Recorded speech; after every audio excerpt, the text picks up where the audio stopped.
Hello my guys, welcome back. അപ്പൊ നമുക്ക് ഇന്നൊരു ഓണപരിപാടി വ്ളോഗ് ഉണ്ടല്ലോ.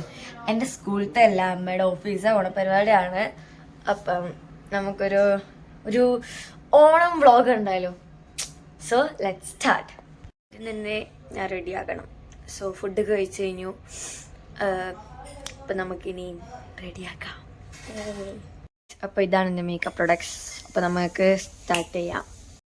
Let's get started. നമുക്ക് നമ്മുടെ മുഖത്തിന് ആദ്യം ഒരു സ്കിൻ കെയർ പോലെ എന്തെങ്കിലുമൊക്കെ കുറച്ച് ക്രീം ഉണ്ടാക്കി തേച്ച് കൊടുക്കാം. ഇല്ലെങ്കിൽ ഇതൊക്കെ ഇടുമ്പോൾ ഫേസ് കുറഞ്ഞും ബ്ലബ്ലേക്ക് പോകും. മനസ്സിലായി ഞാൻ വിശ്വസിക്കുന്നു. അപ്പോൾ നമുക്ക് സ്റ്റാർട്ട് ചെയ്യാം. ഇനി നിങ്ങൾക്ക് ഇതൊരു സ്പീഡിൽ കണ്ടോളൂ. ഓക്കെ,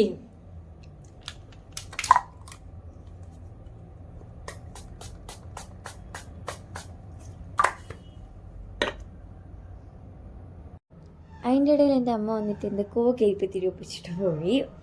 അതുകൊണ്ട് ഞാൻ എൻ്റെ കൈ ഫാനായിട്ട് യൂസ് ചെയ്യാൻ തുടങ്ങി. ഞാനിപ്പോൾ തേച്ചത് ടോണറാണ്. അപ്പോൾ ഒന്ന് ഉണക്കിയെടുക്കണമെന്നല്ലോ ചെയ്യാം. അപ്പോൾ അതിന് വേണ്ടിയിട്ട് ഞാനൊക്കെ തുടങ്ങി. അതിൻ്റെ അമ്മയോട് ഞാൻ ഒരു ക്രീം യൂസ് ചെയ്തോട്ടേ ചോദിച്ചു. അതാണ് നിങ്ങളിപ്പോൾ കണ്ട രംഗം. അപ്പം ഇത് ഞാൻ യൂസ് ചെയ്യുന്ന ഒരു ബേസ് പോലെയാണ്. എൻ്റെ ഒരു പ്രൈമർ അങ്ങനത്തെ കൺസീലർ അങ്ങനത്തെ ഒന്നുമില്ല. സോ ഞാനതൊരു ബേസ് പോലെയാണ് ഞാനത് യൂസ് ചെയ്തത്. ഞാനത് മിക്ക സമയം ഞാനത് യൂസ് ചെയ്യാറുണ്ട് ഗൈസ്. സോ ഞാനിങ്ങനെ എൻ്റെ മുഖത്ത് ഇങ്ങനെ തുടച്ച് തേക്കാണ്. അതിനിടയിൽ ഞാൻ എന്തൊക്കെയോ പറയുന്നുണ്ട്, എന്താണെന്ന് എനിക്ക് വലിയ ബോധമൊന്നുമില്ല ഗൈസ്. ഞാനിനി എൻ്റെ മേക്കപ്പ് സ്റ്റാർട്ട് ചെയ്യാണ്. നമുക്ക് എൻ്റെ ഒരു കൺസീലർ അങ്ങനത്തെ കുന്ത്രണ്ടങ്ങളൊന്നും തന്നെ ഇല്ല. അതുകൊണ്ട് നമുക്ക് ഫൗണ്ടേഷനിൽ വെച്ച് തന്നെ തുടങ്ങാം. സ്റ്റാർട്ട് ചെയ്യാം. ഫൗണ്ടേഷൻ ഞാൻ യൂസ് ചെയ്യുന്നത് പിൽഗ്രിമിൻ്റെ ആണ് കേട്ടോ.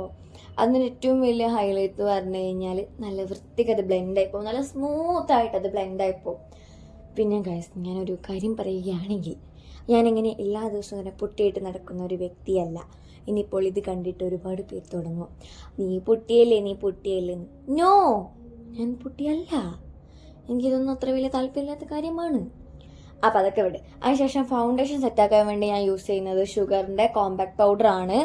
അത് ജസ്റ്റ് ഒന്ന് ബേസ് ഇങ്ങനെ തട്ടി കൊടുക്കണം മാത്രമേ ഉള്ളൂ കേട്ടോ. അതും അടിപൊളിയാണ്. നെക്സ്റ്റ് യൂസ് ചെയ്യുന്നതാണ് ഹൈലൈറ്റ് എന്ന് പറയുന്നത്. അത് ഫേസസ് കാനഡയുടെ എൻ്റെ എന്താ പറയുക സ്ട്രോക്ക് ക്രീമാണ്. അതിൻ്റെ ഇങ്ങനെ ആഡൊക്കെ കണ്ടിട്ട് പോയി വാങ്ങി യൂസ് ചെയ്യാൻ തുടങ്ങിയതാണ്. അത് നമുക്കൊരു നാച്ചുറൽ ഗ്ലോ ഒക്കെ തരും കേട്ടോ. സത്യമായിട്ട് അത് അടിപൊളിയാണ് ഗൈസ്. ഒന്ന് കൈ കഴുകി, ബിക്കോസ് കുറേ ഫൗണ്ടേഷനൊക്കെ കയ്യിലുണ്ട്. നമുക്കിനി നമ്മളുടെ ഡ്രസ്സ് ഇടാം. ഞാൻ ബ്ലൗസ് ഇട്ട് കഴിഞ്ഞു. ഇനി നമുക്ക് പാവാട ഇടാം. ഇതാണ് എൻ്റെ പാവാട വരുന്നത്. ഇത് വളരെ നല്ലൊരു ഇതാണ്. ഇത് നല്ലൊരു ഇത് തന്നെയാണത്. പാവാടയെ കുറിച്ച് എനിക്കൊന്നും പറയാനില്ല.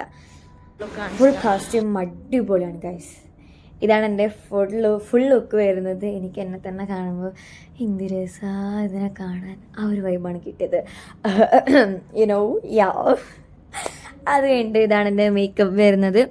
ഞാനാണല്ലോ മേക്കപ്പ് ചെയ്തത്, അങ്ങനെ ഉണ്ടാകുകയുള്ളൂ. സോ ഗൈസ്, അതൊക്കെ വിട്. അപ്പം നമുക്കിനി പോകാം. ഇതാണ് എൻ്റെ അമ്മ റെഡി. എൻ്റെ അമ്മ. പിന്നെ ഈ കോസ്റ്റ്യൂമിൽ ബ്ലൗസ് എൻ്റെ അമ്മയാണ് സ്റ്റിച്ച് ചെയ്തത്. ഇവിടെ വന്നപ്പോൾ എന്നോടൊരു ചേച്ചി ചോദിക്കുകയാണ് റംബോക്കും താല്പര്യമുണ്ട്. ഞാൻ അറിയില്ലെന്ന് തോന്നുന്നത് ചെയ്യാൻ. ഞാൻ വരാണ്ട് തെറ്റാണെന്ന്. അപ്പം നമുക്ക് അതും കൂടി ഇതിൽ ഇൻക്ലൂഡ് ചെയ്യുന്നതായിരിക്കും. അവിടെ ഈ പൂക്കളം ഒരുക്കുകയാണ്.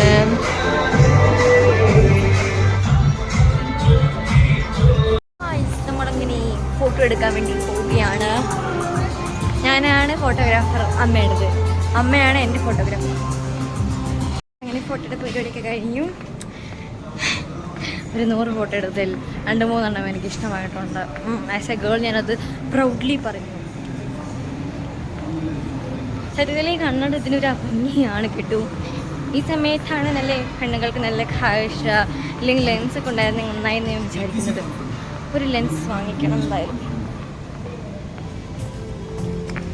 നമുക്ക് പോകാം. നേരെ പോവുകയാണ്.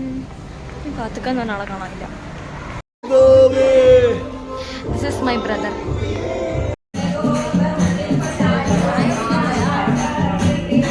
തുടങ്ങുകയാണ് ഗൈസ്. അപ്പോൾ സുഹൃത്തുക്കളെ, അങ്ങനെ ആദ്യത്തെ കളി കഴിയുമ്പോൾ തന്നെ ഞാനും എൻ്റെ ബ്രദറും അന്തസ്സായി ത്രീഞ്ചിരിക്കുന്നു. അടുത്ത കളി സുന്ദരിക്കപ്പെട്ടതാണ്. കിട്ടോ ഇല്ലയോ? അതൊക്കെയാണ് ഇത്, ഒരു പാർട്ടിസിപ്പന്റ് മൂടാണ്, അതൊക്കെ ശരിയാണ്. അങ്ങനെ രണ്ടാമത്തെ കളിയായ സുന്ദരിക്കപ്പെട്ടതടലും അന്തസ്സായി ത്രീഞ്ചിരിക്കുന്നു.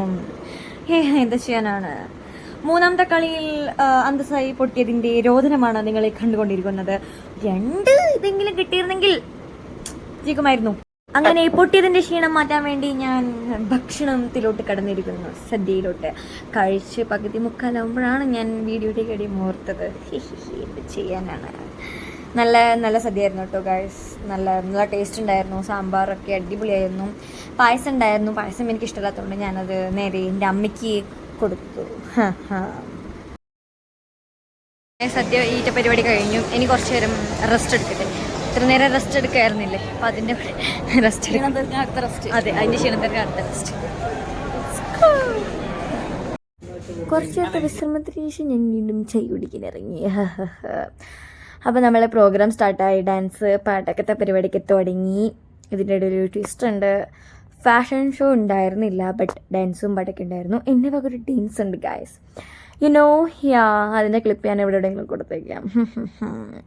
നമ്മുടെ പരിപാടി തുടങ്ങി. ഇതാണ് ഞാൻ കളിച്ച ഡാൻസ്. റക്കമ്മ ആയിരുന്നു സോങ് ഉണ്ടായിരുന്നത്. വളരെ ചെറിയൊരു ക്ലിപ്പ് ഞാൻ അവിടെ കൊടുക്കുന്നുള്ളൂ കേട്ടോ. വേണമെങ്കിൽ ഞാനത് ഷോർട്സ് ആയിട്ട് ഇടാം. നന്നായിരുന്നു എന്നെല്ലാവരും പറഞ്ഞു. So thank you. അത് കഴിഞ്ഞ് നമ്മളെ പരിപാടി എൻജോയ് ചെയ്ത് തുടങ്ങി. നല്ല രസമുള്ള പ്രോഗ്രാമായിരുന്നു ഗായ്സ്.